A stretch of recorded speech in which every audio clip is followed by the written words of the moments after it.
L'économie sur France 24, tout de suite, un coup d'œil à la une de nos confrères de la presse internationale. Le quotidien allemand Handelsblatt titre sur l'addition qui s'allonge pour le sauvetage de IKB. La banque allemande spécialisée dans les prêts aux PME est frappée de plein fouet par la crise du subprime au point d'être menacée de faillite. Le ministre allemand des Finances annonce un nouveau plan de sauvetage.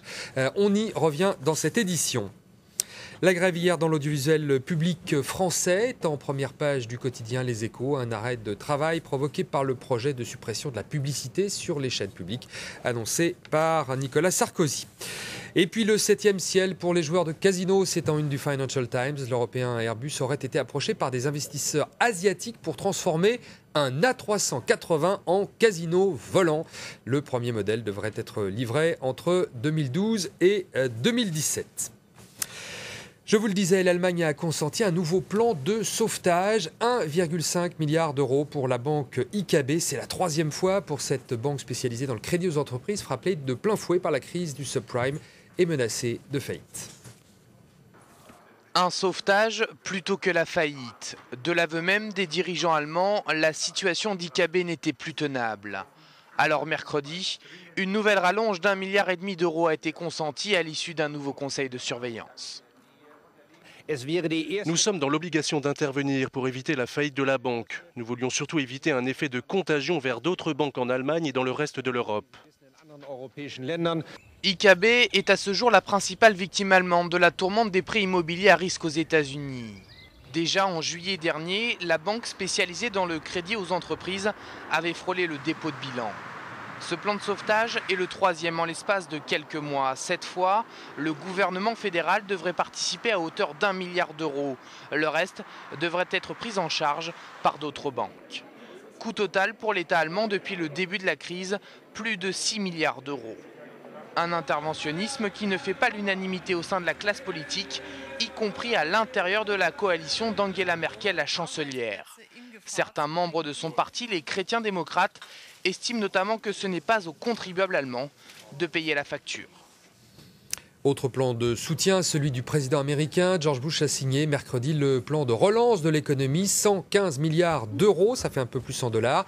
Plan adopté la semaine dernière par le Congrès, destiné à éloigner le spectre d'une récession aux États-Unis. Un plan qui prévoit notamment des dégrèvements fiscaux pour la plupart des contribuables et des allègements d'impôts pour les sociétés. Et toujours aux États-Unis, l'optimisme semble regagner Wall Street, la bourse américaine. Nicolas Luizet qui a clôturé dans le vert hier. Et oui, une bonne séance puisque le Dow Jones prend 1,45%. C'est vrai que alors que plane cette crainte de récession aux États-Unis, bien la moindre bonne nouvelle vient redonner une lueur d'espoir aux investisseurs.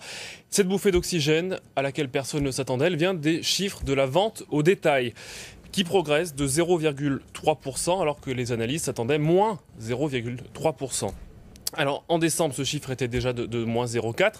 La vente au détail, ça permet de voir un petit peu le niveau de consommation de la population américaine. Puisque c'est de la vente au détail, bien on va regarder dans le détail. Les chiffres de l'automobile, plus 0,6, alors que c'était moins 1,1% en décembre. Oui, mais si on ne tenait pas compte de l'automobile, ce chiffre serait nul.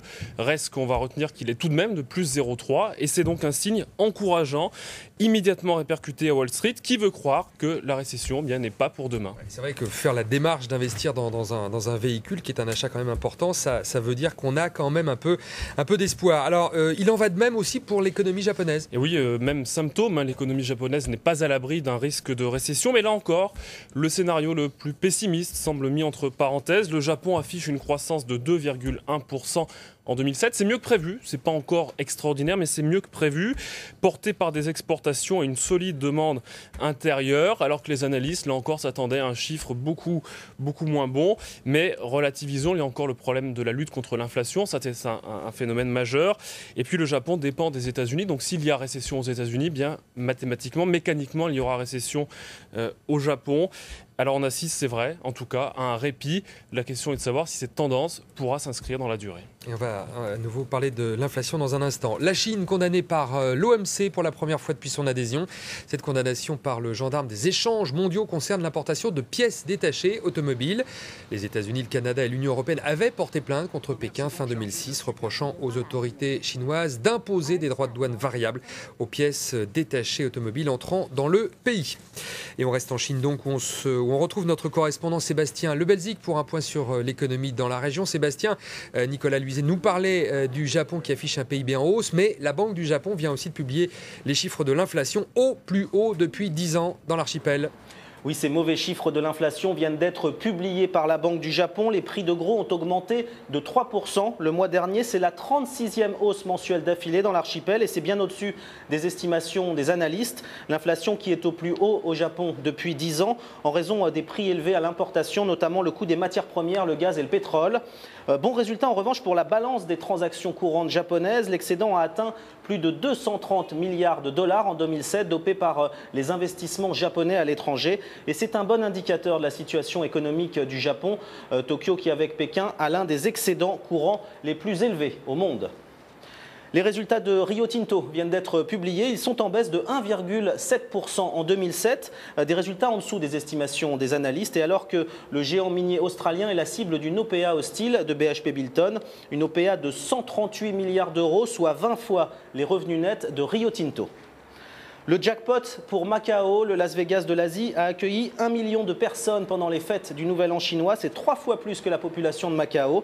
Les hôtels affichent complet avec une augmentation de 25% entre 2006 et 2007. Macao qui vient également de publier ses recettes fiscales pour l'année, 10 milliards de dollars, soit une hausse record de 46%. Voilà pour l'actualité économique du jour. En Asie, on se retrouve demain pour un nouveau point. Et de l'Asie, on passe à l'Océanie. Les chiffres du chômage sont au plus bas en Australie. Et cela depuis 1974. 4,1%, une conjoncture qui bénéficie de la forte demande de la Chine en matières premières, principalement minières. Avant de nous quitter, on fait un tour sur les places boursières internationales. Wall Street a donc clôturé en nette hausse. Réaction logique au rebond inattendu des ventes américaines au détail dont nous parlait Nicolas Luizet il y a quelques instants.